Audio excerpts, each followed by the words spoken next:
is Jay, and sorry about this. Sorry. I'm counting. I wish I had something to say. Really sorry about these guys. Just a little impaired. And girls, I mean, ladies. I'm sorry. I can't do this. Sorry. Can you just go on to the next person? Thanks. Sorry about that. That's a little embarrassing for all of us, especially him. Then I would like to welcome to the podium our workshop leader for this half of the meeting. Our workshop will be led by Jay Rao.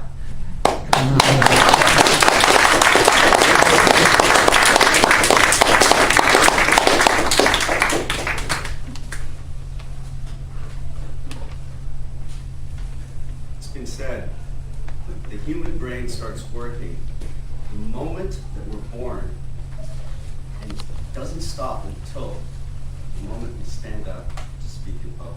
I read that the other day and I thought it was pretty funny, so I thought I'd mention it here today.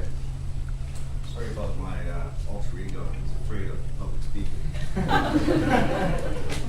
Are any one of you afraid of public speaking? Okay, so there's a few hands up. I can appreciate your fear, because I once had the fear myself. Sometimes keeps back. Today, I'm going to share with you my own experience with public speaking. And then I'm going to tell you about the fear I've had and how I dealt with it. And lastly, I'm going to tell you a little bit about Toastmasters and what Toastmasters can do for you. My story starts many years ago. I was contestant in a Japanese language speech contest. I was in the University of Toronto, and it was open to all of the universities and colleges and any students of Japanese that were at. Funny thing is that my sister had won it the year before. She won a 2-week trip to Japan. And so it was expected for myself and my family that I'd win it this year. Because I was just as good as her, if not much, much better. I should say that I was very confident going into this. And I just felt that I had all the ingredients. The speech was just really well written, had some humor, had some nice stories, all kinds of stuff. And I was just ready to go, ready to rock. Just before the contest, I was practicing with my notes in hand, and my professor came to give me some words of advice, and he said, "Hey, don't take those notes. Don't take notes up with you." I was like, "Look, everybody else, don't worry about everyone else. Don't take notes up with you. No notes." It's like, okay. You know what? I listened to him because I thought, I've got the speech memorized anyway, so it'll be fine. Well, I sat there waiting patiently, listening to the other boring speeches before me.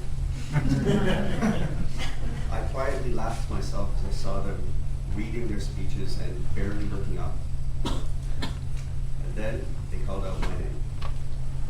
And as soon as they did, I sprang up, walked, with a spring in my step, ready to go, ready to show them how it was done. As soon as I got up there, I started. In a couple of minutes, I had it. Everybody was laughing at all the right spots. In fact, they were laughing so hard that at one point I had to stop and wait for them to finish. While they were hysterically laughing, I just stood there and looked out at them, enjoying my speech. And I felt really proud of myself. You know, no one else before me had gotten even close to that type of response. I knew that I had to say that. You know, I was just so happy about it. I was already packing my bags in my mind. And, I made an excuse to be able to just stretch my back and secretly just go like this and pat myself.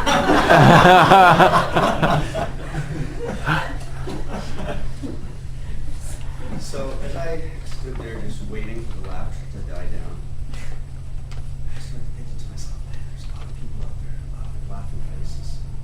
Must be like 500-600 people. Boy, that's a lot of people. The laughter slowly came to an end. Finally, it did end. And it was pin drop silence. I looked out at over 500 or 600 faces, and they looked like hungry animals waiting for the next delicious morsel of food. I had nothing.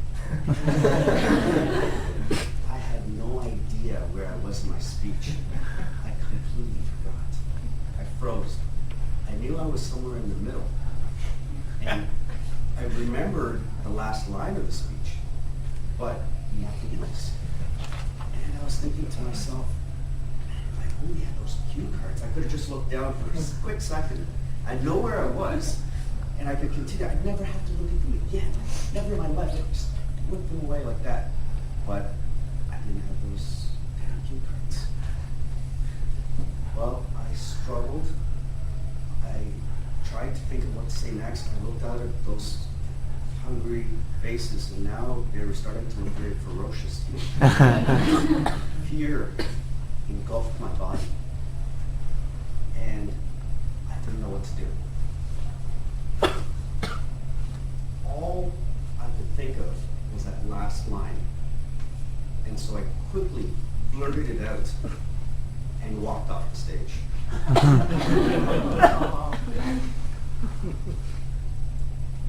If my Japanese vocabulary had been any longer, I could have ad-libbed, but I just had a few words in my mind and they didn't make a sentence.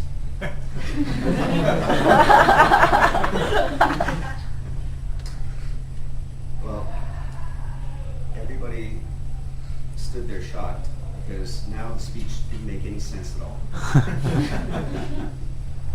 People slowly started to realize I was done and started to clap.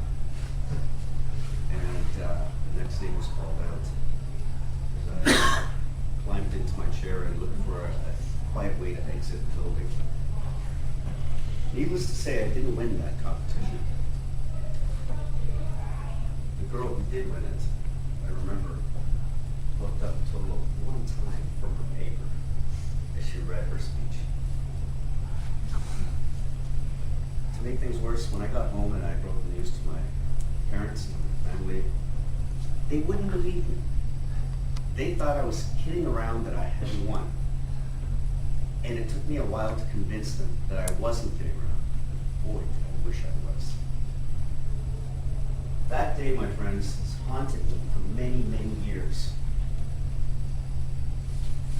And the fear of public speaking, for all that time, it was alive and well, right here in my heart.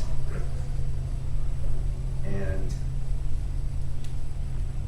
then about 2 years ago, I decided to fight back.